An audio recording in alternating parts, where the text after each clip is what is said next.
jangan yang ini dulu. Hai Tante. Kan.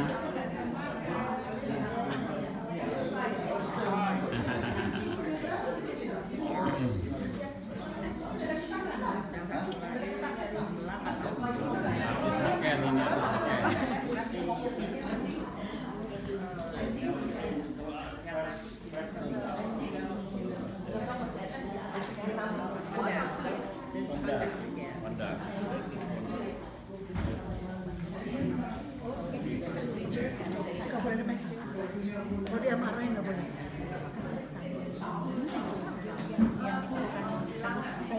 Itu kalau saya itu jadi kapasitas ada kecil sedikit. Berdagang saya nggak tahu apa yang dipakai. Pak kesini. Hai Mei. Hai Tante. Lagi dong. Lagi dong. Lagian ya.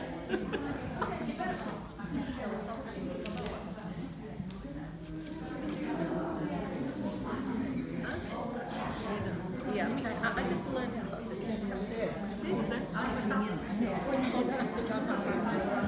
Ya, kalau di buku nyanyian tadi kenapa bukan tarot?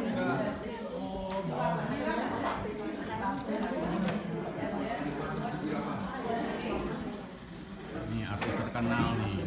Oh.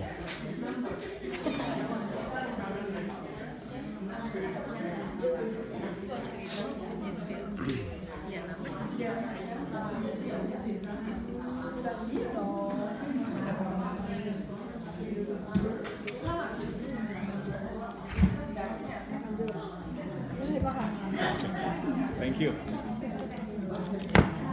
I will eat this after Bible study ya. Janji ya. Janji. Promise. Oke, silakan kembali ke kursi masing-masing. Will you please return to your seats, please? Kita akan segera memulai. Kita akan membuka kitab Bilangan pasal 27. Will you please turn your Bible to the book of Numbers chapter 28. Kita akan membaca ayat 1 dan ayat 2 saja. Bilangan pasal 28 kita membaca ayat 1 dan ayat 2 saja. Ya, meskipun nanti pembahasannya 3 pasal bukan 3 ayat, 28 sampai 30 ya. So we will read just these 2 verses, but we will cover actually 3 chapters, chapter 28, 29, and chapter 30. Kitab Bilangan pasal 28.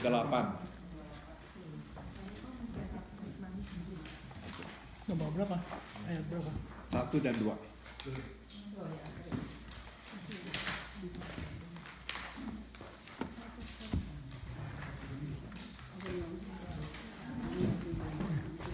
Satu dan 2.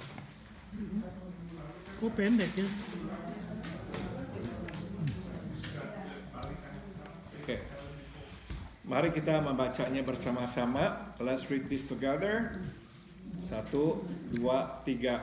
Tuhan berfirman kepada Musa, perintahkanlah kepada orang Israel dan katakanlah kepada mereka dengan setia dan pada waktu yang ditetapkan haruslah kamu mempersembahkan persembahan-persembahan kepadaku sebagai santapanku berupa korban api-apian yang baunya menyenangkan bagiku. Mari kita berdoa, let us pray. Kami sudah membaca firman-Mu, ya Tuhan, ya Allah kami. Sekarang kami mohon, jelaskanlah supaya kami mengerti. We have read your word, O Lord our God. Now we pray, may you explain this to us so we will understand it. Dalam nama Tuhan Yesus kami memohon. In the name of Jesus we pray. Amen. Halaman 74, page 74, and the handout that you have. Di Gunung Sinai, Tuhan mengikatkan diri ke dalam perjanjian. Tambahkan kata perjanjian. Dengan Israel, di mana ia menjadi Allah mereka dan mereka menjadi umatnya. In the Mount of Sinai, the Lord God made a covenant with his people Israel.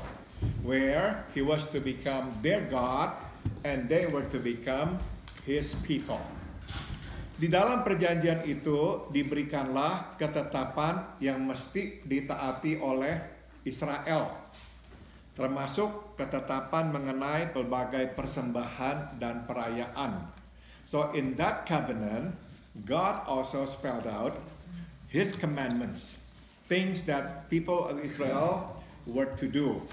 And that includes the different kinds of offerings and celebration or festivals. Sebelum masuk ke tanah yang dijanjikan Tuhan, 40 tahun kemudian, Tuhan kembali mengingatkan Israel untuk melaksanakan kewajibannya membawa persembahan. Tambahkan kata persembahan. Kurban kepada Tuhan dan merayakan hari raya. So before the people of Israel entered the promised land, 40 years later, the Lord God once again reminded Israel to do what he had commanded them, which was to bring offerings, sacrifices to the Lord, and to observe different festivals. Dimulai dari persembahan harian, persembahan mingguan, persembahan bulanan, sampai pada persembahan tahunan. Tambahkan kata tahunan di hari raya. So, beginning from the daily sacrifices to the weekly sacrifices on the Sabbath day, to the monthly sacrifices, to the annual or yearly sacrifices on the special days. Mungkin terbersit pertanyaan, mengapakah Tuhan mengharuskan Israel untuk membawa begitu banyak persembahan? Perhaps this crossed our mind upon reading this. Why did the Lord God require his people to bring so many different kinds of sacrifices? Memang kata yang digunakan adalah santapanku. Namun sebagaimana kita tahu, Allah adalah roh, jadi ia tidak perlu makan. Tambahkan kata makan. It's true, the word that was used in the Bible was my food. Yeah, God asked people of Israel to bring sacrifices as his food. Yeah, but we know God is spirit, so he does not eat. Jadi mengapakah Tuhan memilih kata itu untuk mengingatkan umatnya membawa persembahan seakan-akan ia lapar dan perlu diberi makan? So the question is, why did God choose that word? Yeah, to remind his people to bring in sacrifices to him, as if he could get hungry and needs to be fed. Jawabannya adalah semua untuk kepentingan Israel, bukan Tuhan. Tambahkan kata Tuhan. The answer is, it's all for the sake of Israel, not God. Persembahan diwajibkan Tuhan supaya Israel mengingat, tambahkan kata mengingat Tuhan setiap waktu. God requires sacrifices, so Israel would always remember God all the time. Makanya saudara, persembahan-persembahan itu tuh dari mulai harian sampai mingguan, sampai bulanan, sampai tahunan. Different kind of sacrifices, beginning from the daily sacrifices, weekly sacrifices, monthly sacrifices, and some of them are annual sacrifices. So many, all for the sake of his people, that his people will always remember him. When they remember, they have to bring their sacrifices, they remember the Lord God. Waktu mereka membawa persembahan, mereka diingatkan akan Tuhan Allah mereka. Mari kita sambung, let's continue. Banyak yang mesti kita perhatikan dalam hidup ini. Itu sebab kita mesti mendisiplin, tambahkan kata mendisiplin diri untuk mengingat Tuhan setiap waktu. There are many things in life that we have to attend to. That is true.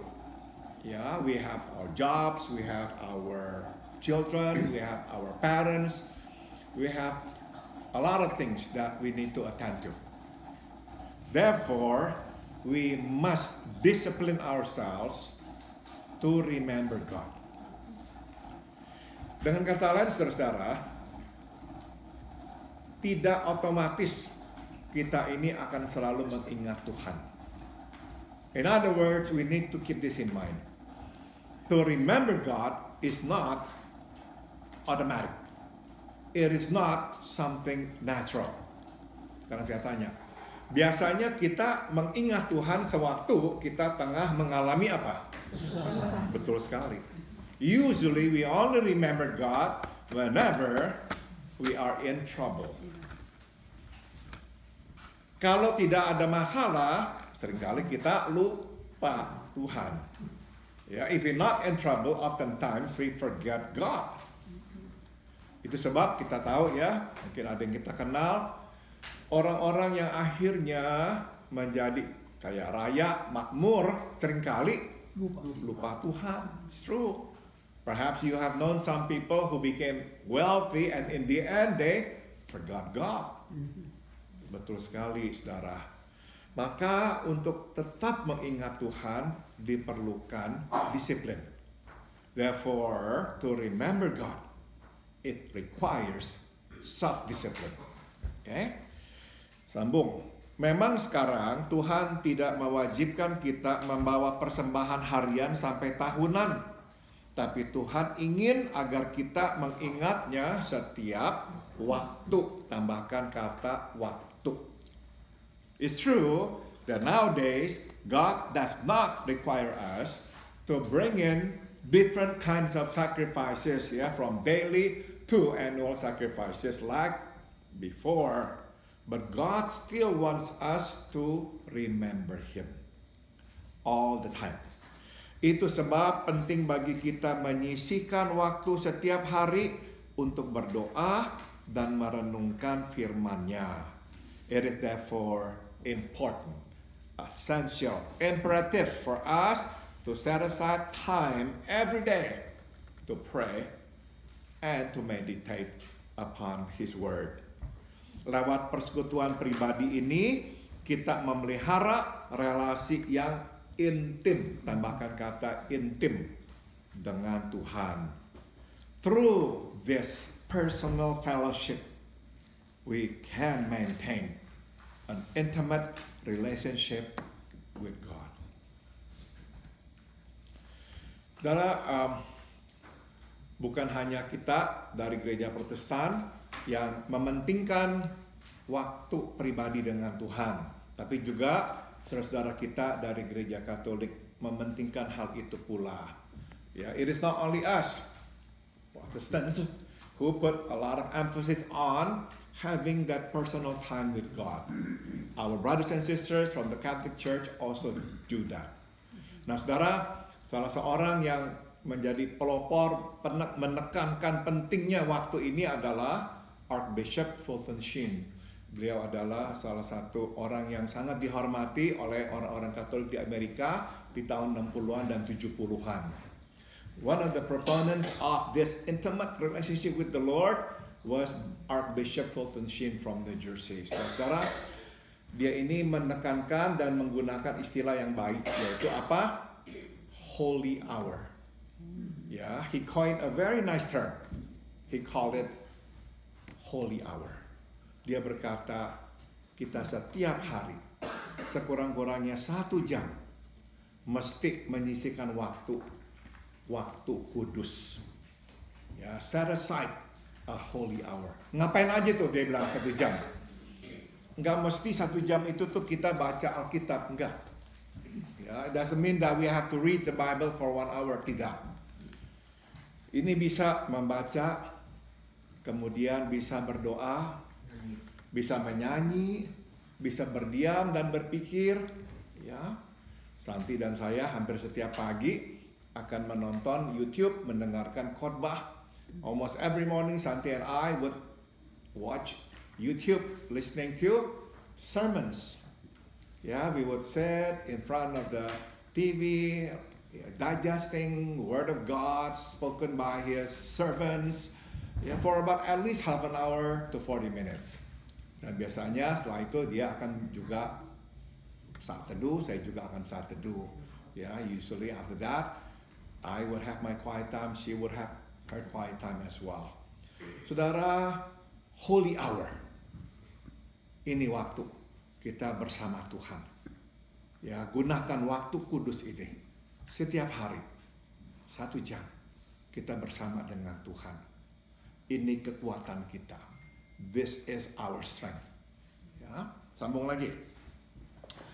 Alasan kedua, mengapa Tuhan mengharuskan Israel membawa persembahan kepada Tuhan sesering itu adalah untuk menguji kesungguhan hati mereka. Tambahkan kata kesungguhan.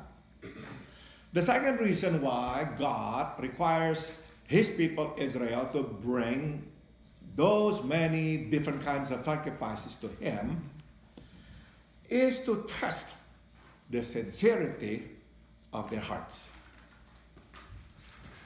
Ingatan mesti diikuti dengan perbuatan. You see, remembrance have to be followed up, proven by action.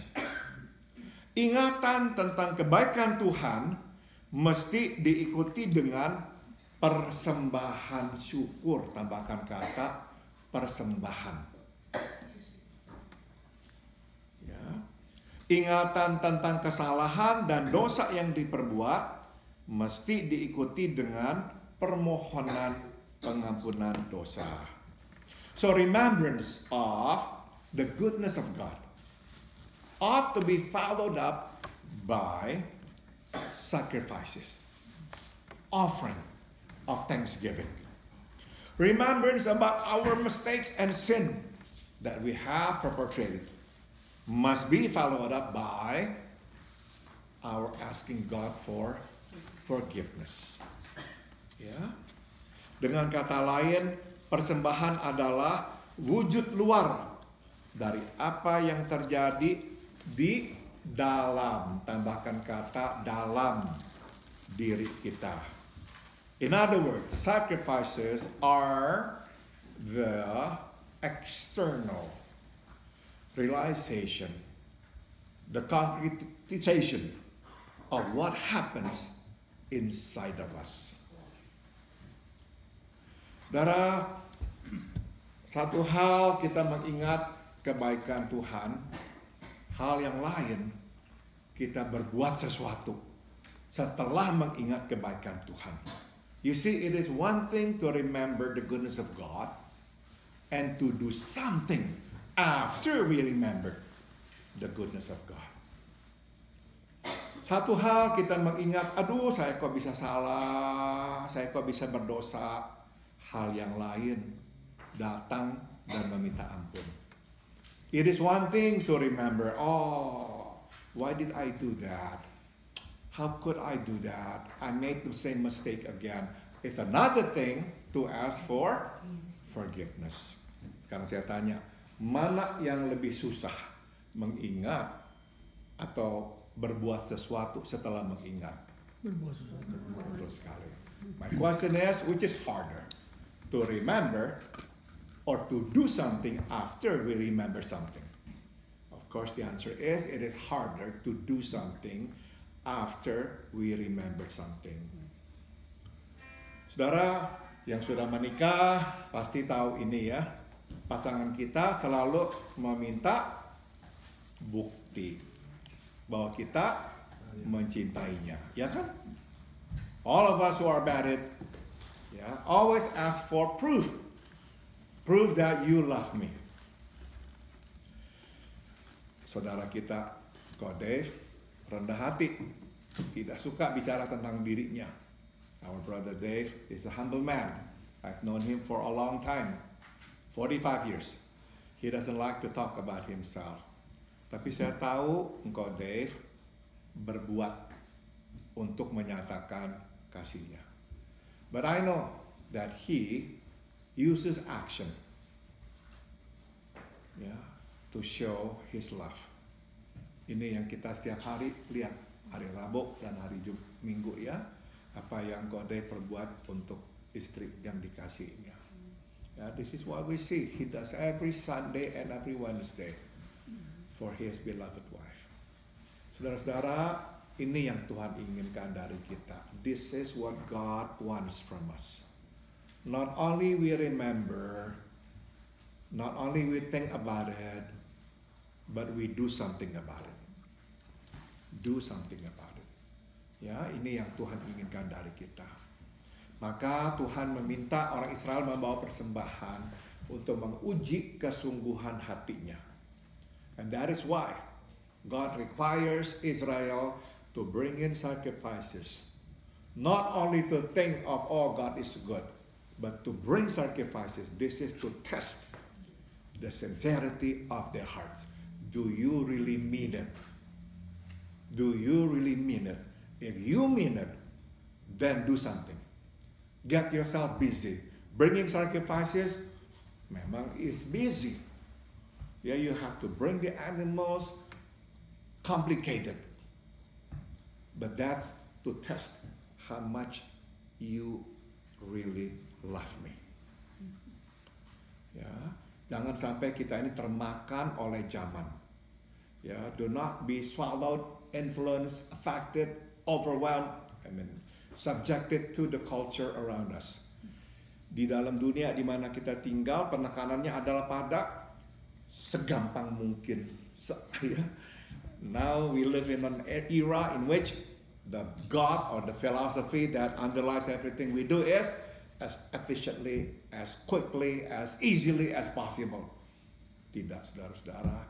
Tuhan membuat kita repot membawa persembahan supaya dia bisa menguji seberapa serius kita mengasihinya. You see, God makes it so inconvenient for the people of Israel to come to worship Him, to test the sincerity of their hearts.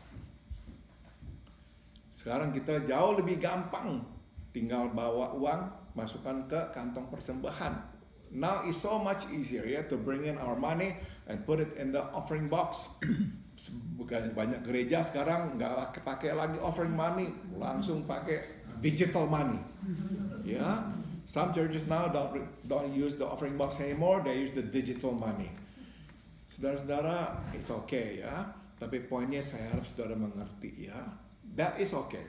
That's a good practice. That's fine. I have no problem. But my point is, do not always make it short and easy. No. God sometimes purposely makes it difficult for us to give because He wants to test the sincerity of our hearts. Teruskan. Ada beda besar antara merasa bersyukur dan memberi persembahan syukur. Ada beda besar antara merasa berdosa dan memohon pengampunan dosa dan membayar hukuman dosa. There's a big difference between feeling grateful and bringing thanksgiving offering. There is a great difference between feeling convicted and asking for forgiveness and do something or pay the penalty of our sin. Tuhan ingin agar kita bukan saja merasa tetapi juga membuktikan, tambahkan kata membuktikan perasaan kita dalam bentuk tindak nyata. God wants us not only to feel, but to prove what we feel in concrete action. Persembahan yang kita bawa memperlihatkan kesungguhan dan ketulusan kita. The offering that we bring to God shows the sincerity of our hearts. Ini yang penting bagi Tuhan, bukan perkataan melainkan perbuatan. Tambahkan kata perbuatan. So this is what is important to God, not words but action. Sambung, bukan saja Tuhan mewajibkan umatnya untuk membawa persembahan, Ia pun mengharuskan mereka memberi yang terbaik. Tambahkan kata terbaik. Not only did God require His people to bring sacrifices to Him, He also required them to bring in their best. Semua hewan yang dipersembahkan mestilah hewan tak bercela. All the animals to be used as sacrifices must be without blemish. Persembahan tak bercacat mengingatkan mereka bahwa Tuhan adalah Allah yang maha kudus. Tambahkan kata kudus. Dan maha mulia. Jadi sudah selayaknya lah Ia menerima yang terbaik dari kita. You see, the unblemished sacrifices reminds them that God is a holy God and He is the glorious God. So, He deserves the best from us. Sewaktu memberi yang terbaik, kita diingatkan bahwa tidak boleh kita memperlakukan Tuhan secara sembarangan. Tambahkan kata sembarangan. When we bring our best, we are reminded that we should not treat God as we wish. No. Ya. Terakhir, Tuhan memberi peraturan tentang nazar, tentang janji. Secara khusus, nazar yang dibuat oleh perempuan. Lastly, God also gave or issued regulations or commands about vow, promise. In particular, vows made by women. Dan kaitannya dengan suaminya atau ayahnya. Ya, in the context of her relationship with her husband or her father. Peraturan ini dibuat demi kerukunan rumah tangga supaya tidak terjadi kekacauan di keluarga. Tambahkan kata keluarga. You see, this regulation is made for the sake of keeping the family together. The harmony of the family. So there is no chaos in the family. Tujuan Tuhan mengatur hal ini bukan untuk merendahkan, apalagi menindas perempuan. Semua adalah demi ketentraman dan ketertiban. Tambahkan kata ketertiban. The purpose of God giving this command is not to put women down, of course, not to oppress women, but this is for the sake of peace and order in the family. Anak tunduk kepada orang tua. Istri tunduk kepada suami, suami tunduk kepada Tuhan. Tambahkan kata Tuhan. Your children submit to their parents. Wives submit to their husbands, and husbands submit to God. Jadi peraturan tentang nazar yang saudara bisa baca di pasal 30 ini adalah demi ketertiban dalam keluarga. Ya, so the rules, regulations about vows made by women are for that sake. Peace and order in the family. Itu. Terakhir, saudara. Waktu saya membaca tentang nazar ini dan kaitannya dengan suami dan orang tua, tidak bisa tidak saya ini melihat Tuhan memperhatikan keluarga. When I read this part about vows made by women in the context of her relationship with her husband and her father, I could not help but think or see how much God cares for family. Makanya saudara, Tuhan mau menekankan mesti nomor satu tentram di rumah tangga. Baru bisa tentram di luar rumah. Ngerti ya? God wants to make sure that there is peace at home. If there is no peace at home, there will be no peace in the neighborhood. If there is no peace in the neighborhood, there will be no peace in the land. Jadi saudara-saudara, sering kali ini yang kita lihat. Ya, para perampok, pembunuh, kebanyakan dibesarkan dalam keluarga yang betul sekali, yang banyak masalahnya. A lot of robbers, a lot of killers, murderers come from troubled homes. Ada memang yang dari keluarga baik-baik jadi jahat juga ada ya. Of course there are those who were raised in a nice and warm families, in the end become evil. Of course they are. But for the most part, I think many of them come from troubled homes. Jadi benar saudara, kenapa Tuhan pentingkan damai sentosa di keluarga? Karena kalau tidak ada damai sentosa di keluarga, tidak akan ada damai sentosa di negeri. Oke, kita sudah selesai. Kita akan masuk di dalam kelompok doa kita.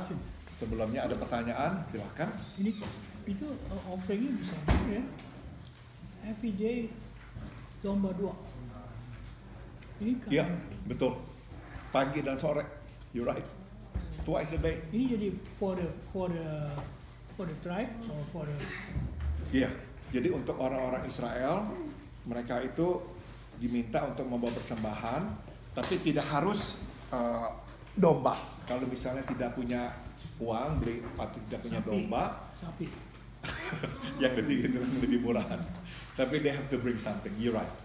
Iya. Just to remember God. Ya. Makanya kita biasakan kalau kita mau makan kita berdoa. Kita mau mengingat ini berkat Tuhan. Oke. Kita berdoa sekarang.